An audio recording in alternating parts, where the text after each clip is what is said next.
امام الانبیاء علیہ السلام نے فرمایا قیامت کے دن اللہ کی بارگاہ میں ایک بندے کو پیش کیا جائے گا، وہ بندہ جس نے زندگی بھر رب کی بارگاہ میں سجدے کی، اور 500 سال کے لفظ آتے ہیں بنی اسرائیل میں وہ شخص، اور اس نے اتنی بندگی کی مالک کی، اور میں قیامت، اور اس نے یہ کہا کہ مالک مرتے وقت بھی سجدے میں میری روح قبض کی جائے.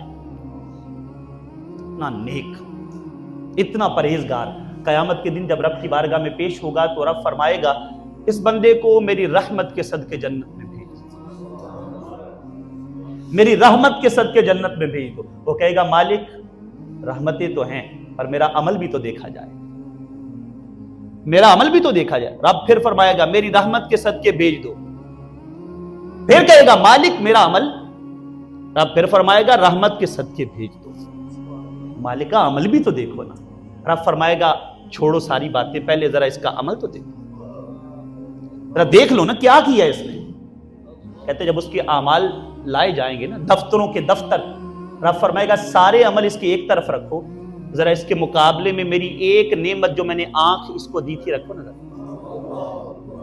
پورا دفتر اس کا زندگی کا رکھو ایک طرف، اور ایک آنکھ جو میں نے اس کو عطا کی ہے وہ ایک طرف رکھو. جب وزن کیا جائے گا تو وہ آنکھ والی نعمت بھاری ہوگی. رب فرمائے گا ہاں بھائی تو نے عمل کے ذریعے سے جانا تھا. رب فرمائے گا لے جاؤ اس کو جہنم.